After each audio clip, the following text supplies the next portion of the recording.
Praise the Lord. കർത്താവിൻ്റെ ധന്യ തിരുനാമം വാഴ്ത്തപ്പെടുമാറാകട്ടെ. ഞാൻ ക്രിസ്തുവിൽ സ്നേഹിക്കുന്ന എല്ലാ ദൈവമക്കൾക്കും 2-ാം മാസത്തിൻ്റെ 5-ാമത്തെ പ്രഭാത വന്ദനം കൂടെ അറിയിക്കുന്നു.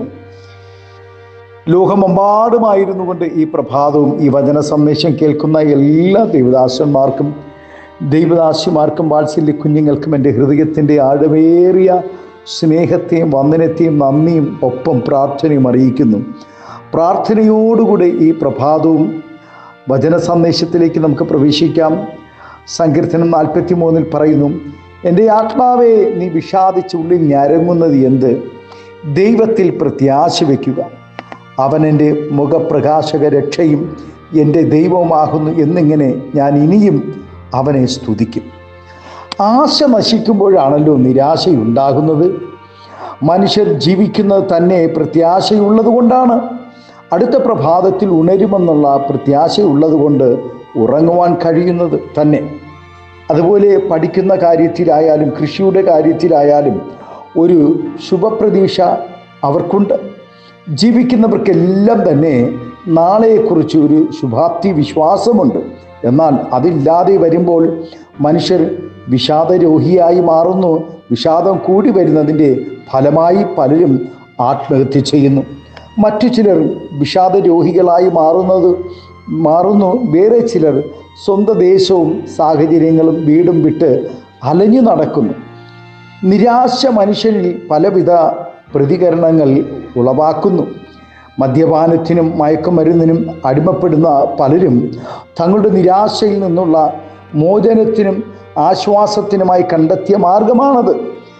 ലോകമറിയപ്പെടുന്ന പല ഉന്നതന്മാരും വിഷാദ രോഗത്തിന് അടിമകളായിരുന്നു. ഇതൊക്കെ നാളെക്കുറിച്ച് പ്രതീക്ഷകളില്ലാത്തവരുടെ അനുഭവങ്ങളാണ് ഇവിടെ ചൂണ്ടിക്കാണിക്കുന്നത്. എന്നാൽ മരണാനന്തര പ്രത്യാശയുള്ള ദൈവമക്കൾ തങ്ങൾക്ക് നേരിടുന്ന നിരാശയുടെ മുമ്പിൽ ആത്മഹത്യ ചെയ്യുകയില്ല ഒരിക്കലും. മറിച്ച് തങ്ങളുടെ ദൈവത്തോട് ആവലാതികളും പരാതികളും അറിയിച്ച് ദൈവകരുണയ്ക്കായി കാത്തിരിക്കുന്നവരായിരിക്കും. ആമേൻ. ദൈവമക്കൾക്ക് നിരാശയുടെ സാഹചര്യങ്ങളും അനുഭവങ്ങളും ഉണ്ടാകുമോ എന്ന് പലരും ചോദിക്കാറുണ്ട്. ഉണ്ടാകും എന്നാണ് ഭക്തന്മാരുടെ ജീവിതം കാണിക്കുന്നത്. വേദപുസ്തകത്തിൽ പേരെടുത്ത് പറഞ്ഞിരിക്കുന്ന പല ഉന്നതന്മാരും വളരെ വിഷാദത്തിൽ കൂടെ കടന്നുപോയവരാണ്. ഇങ്ങനെയുള്ള സന്ദർഭങ്ങളിൽ അവർ പറയുന്നത്, മാൻ നീർത്തോടുകളിലേക്ക് ചെല്ലുവാൻ കാക്ഷിക്കുന്നത് പോലെ ദൈവമേ എൻ്റെ ആത്മാവ് നിന്നോട് ചേരുവാൻ കാക്ഷിക്കുന്നു എന്നാണ്. എങ്ങനെയെങ്കിലും ഈ ലോകം വിട്ട് ദൈവസന്നിധിയിൽ ചെന്ന് ചേർന്നാൽ മതിയായിരുന്നു എന്നാണ് അവരുടെ ആഗ്രഹം. എന്നാൽ ദൈവത്തിൻ്റെ കാര്യപരിപാടികൾ അവൻ ഭയങ്കരമായ വ്യത്യസ്തമായ നിലകളിലാണ്. ശുശ്രൂഷ തികയ്ക്കാതെ ദൈവം ആരെയും എടുക്കുന്നില്ല എന്നതാണ് വാസ്തവം. അടിമത്തത്തിലായിരുന്ന ഇസ്രായേൽ ജനത്തെ വിടുവിച്ച് കൊണ്ടുവരുവാൻ മോശയെയാണ് ദൈവം നിയോഗിച്ചിരുന്നത്. ദൈവം ഏറെ സമ്മർദ്ദം ചൊലുത്തിയത് കൊണ്ടാണ് മോശ ആ ദൗത്യം ഏറ്റെടുത്തത് തന്നെ. ദൈവിക ദൗത്യം ഏറ്റെടുത്ത് പുറപ്പെട്ട നാൾ മുതൽ മിസ്രൈമിൽ നിന്നും അവരെ പുറപ്പെടുവിച്ച് ചെങ്കടൽ കടത്തുന്നത് വരെ മോശ ഏറിയ മനപീഡയിൽ കൂടെയാണ് കടന്നുപോയത്. അവ എല്ലാറ്റിൽ നിന്നും മോശയെ ദൈവം ശ്രേഷ്ഠമായി വിടുവിച്ചു നടത്തി. ആമേൻ. പുറമെയുള്ള ശത്രുക്കളുടെ ഭീഷണികളും ഉപദ്രവങ്ങളും എല്ലാം തീർന്ന് സ്വസ്ഥമായി തൻ്റെ ജനത്തെ നടത്തിക്കൊണ്ട് പോകാം എന്ന് ചിന്തിച്ച മോശയ്ക്ക് നേരെ പാളയത്തിനകത്തു തന്നെ പടയൊരുക്കങ്ങൾ ആരംഭിച്ചു. ജനത്തിൻ്റെ ആവശ്യങ്ങൾ പലതാണ്. ആദ്യം ഭക്ഷണത്തിനായിരുന്നു, പിന്നെ വെള്ളത്തിനായും ജനം പിറുപിറുത്തു. അവിടെ കരച്ചിൽ മോശയ്ക്ക് സഹിക്കുന്നതിനും അപ്പുറമായിരുന്നപ്പോൾ സാധാരണ ദൈവസന്നിധിയിൽ വീണുകിടന്ന് പരിഹാരത്തിനായി കരയുന്നത് പോലെ പ്രാർത്ഥിക്കുന്നതിന് പകരം മോശ മരിക്കുവാൻ ആഗ്രഹിച്ചു. നിരാശയോടെ ദൈവത്തോട് ചിലത് പറയുന്നതായിട്ടും നമുക്ക് വചനത്തിൽ കാണുവാൻ കഴിയും. പഴയ നിയമ പ്രവാചകന്മാരിൽ ഏറ്റവും ശക്തനായ ഒരു പ്രവാചകനായിരുന്നു ഏലിയാവ്.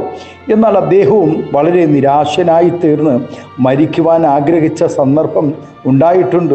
ഒരു ഭാഗത്ത് മനസ്സ് വിഷാദിച്ച് മരിക്കുവാൻ പ്രാർത്ഥിച്ചു കൊണ്ടിരിക്കുമ്പോൾ മറുഭാഗത്ത് ഏലിയാവിനെ ജീവിപ്പിക്കുവാനും ശക്തിപ്പെടുത്തുവാനുമുള്ള അപ്പം ദൂതൻ തയ്യാറാക്കിക്കൊണ്ടിരിക്കുന്നു എന്നുള്ളതും വളരെ ആശ്ചര്യവും ശ്രദ്ധേയകരമാണ്. അതുമാത്രമല്ല, താൻ ഒരിക്കലും മരിക്കാതിരിക്കുവാനുള്ള വഴിയാണ് ദൈവം തനിക്ക് വേണ്ടി ഒരുക്കിയിട്ടുള്ളതെന്ന് താൻ അറിയുന്നുമില്ല. ഇതുപോലെ ജീവിതത്തിൽ പല കാരണങ്ങളാൽ ഭയപ്പെട്ട് ഏകാന്തതയിലായിരുന്ന് മരിക്കുവാൻ ആഗ്രഹിച്ച നാം പ്രാർത്ഥിക്കുമ്പോൾ നമ്മെ ജീവിപ്പിക്കുവാനും നടത്തുവാനുമുള്ള വഴികൾ ദൈവം ഒരുക്കുന്നുണ്ട് എന്ന് നാം തിരിച്ചറിയണം. പ്രിയ ദൈവവൈതലേ, ഈ പ്രഭാതം ഇനി ഒരിക്കലും മുന്നോട്ട് പോകുവാൻ കഴിയുകയില്ല എന്ന് ഓർത്ത് നിരാശപ്പെടുകയാണോ? പ്രിയ ദൈവവൈതലേ, നമ്മുടെ ജീവിതവും മനസ്സ് വിഷാദിച്ചും ഞരങ്ങിയും തീർക്കേണ്ടതല്ല. മറിച്ച് ദൈവം നമുക്കായി രക്ഷയും ഉയർച്ചയും കരുതുകയും ചെയ്യുമെന്നുള്ളത് നാം തിരിച്ചറിയുകയും ദൈവത്തിൽ പ്രത്യാശ വയ്ക്കുകയും ചെയ്യണം. ആമേൻ. ഇയ്യോബ് പറയുന്നത് പോലെ നമുക്ക് പറയുവാൻ ഇടയാകട്ടെ. അവൻ എന്നെ കൊന്നാലും ഞാൻ അവനെ തന്നെ കാത്തിരിക്കും, ഞാൻ എൻ്റെ നടപ്പ് അവൻ്റെ മുമ്പാകെ തെളിയിക്കും. നമ്മുടെ വേദനകളും സങ്കടങ്ങളും കണ്ട് മനസാക്ഷിയില്ലാതെ മാറിക്കളയുന്ന ഒരു ദൈവമല്ല നാം ആരാധിക്കുന്ന ദൈവം സ്നേഹവാനായ നമ്മുടെ ദൈവം നാം നിരാശപ്പെട്ട് ഞരങ്ങി ജീവിതം അവസാനിപ്പിക്കുവാൻ ദൈവം അനുവദിക്കുകയില്ല. ദൈവം നമ്മുടെ മുഖപ്രകാശക രക്ഷ തന്നെയാണ്. കഷ്ട ദിവസത്തിൽ ശരണവുമാകുന്നു. തങ്ങൾ ആശ്രയിക്കുന്നവരെ അവൻ അറിയുന്നു. ആമേൻ. പ്രിയ ദൈവവേദിലെ, ദൈവത്തിലാണ് നിന്റെ ആശ്രയമെങ്കിൽ അവൻ നിശ്ചയമായും നമ്മെ അറിയുവാനിടയാകും. എന്നാൽ മനുഷ്യനിലോ സംഘടനയിലോ ജാതികമായിട്ടുള്ളതിലോ രാഷ്ട്രീയപരമായിട്ടോ ഏത് ആശ്രയം നാം ഈ ഭൂമിയിൽ വെച്ചാലും അവരെല്ലാം നമ്മെ മറക്കുകയും അവരെല്ലാം ഒരിക്കൽ നമ്മെ തള്ളിക്കളയുകയും ചെയ്യും. എന്നാൽ നമ്മെ തള്ളിക്കളയാതെ, നമ്മെ മറന്നു കളയാതെ എന്നും നമ്മെ ചേർത്ത് നിർത്തി അന്ത്യത്തോളം വഴി നടത്തുകയും നരയോളം ചുമക്കുകയും ചെയ്യുന്ന നല്ല നാഥനെ ഈ പ്രഭാതം നമുക്ക് പ്രത്യാശയോടുകൂടെ നമുക്കായിരിക്കാം. നമ്മുടെ കണ്ണുകൾ ദിവസത്തിനടയ്ക്കാം.